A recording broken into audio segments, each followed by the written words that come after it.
Hello and welcome to another Friday football forecasting, guys. This is a big one. It is UT Bama week. The two teams will take the field at DKR Texas Memorial Stadium tomorrow morning, and we are previewing everything. As you can see, we're down one member of the KVUE Sports team tonight. It's Tyler and I. Corey's got the day off, but Tyler, we're replacing Corey for now with some ESPN top analysts. You had a chance to swing by the College Game Day set and chat with Desmond Howard and Reese Davis.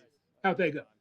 It went really well, Jeff. They were great to talk to. The energy was palpable at the Game Day set earlier this morning. And I'll tell you what, Des, I don't think you could find a happier man to be in Austin this weekend. Keep Austin weird, baby, right?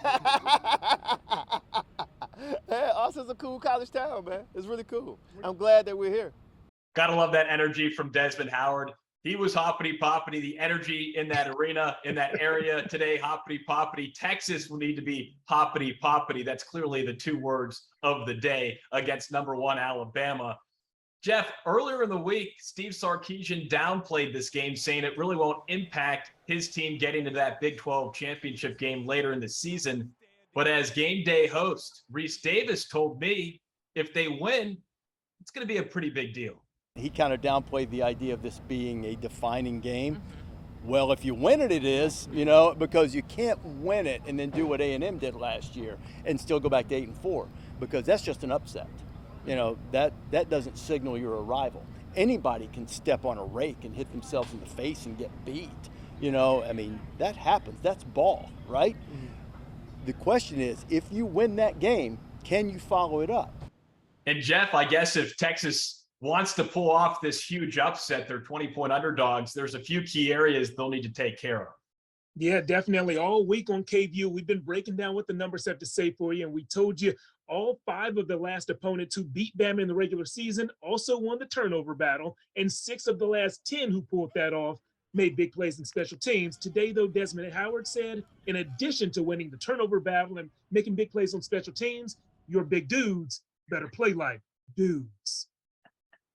They need to win the battle in the trenches. That's where it's going to start. That's where it starts, especially when you have big programs like Alabama and, Texas.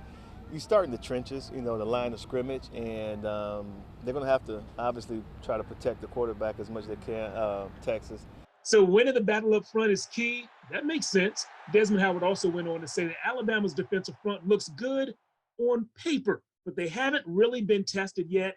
Bijan Robinson will definitely put them to the test. And Tyler, speaking about what looks good on paper, I know UT fans would love to read the paper on Sunday morning and see an upset result on the scoreboard there. It's time to give our predictions. Tyler, who's going to win the matchup and what's the score going to be? Desmond Howard also said that Texas cannot be intimidated by number one Alabama. Sark, some of the players said they wouldn't be intimidated by the Crimson Tide, but I think they will be a little bit. 20-point dogs. I think Alabama covers. I think Texas, we do see some explosive plays. We do see some scoring. But in the end, number one Alabama wins this ball game 42-21.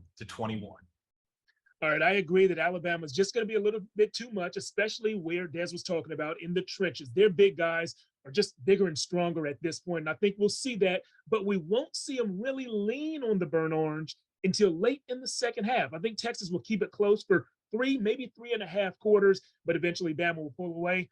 Crimson Tide win this one, final score 34-20.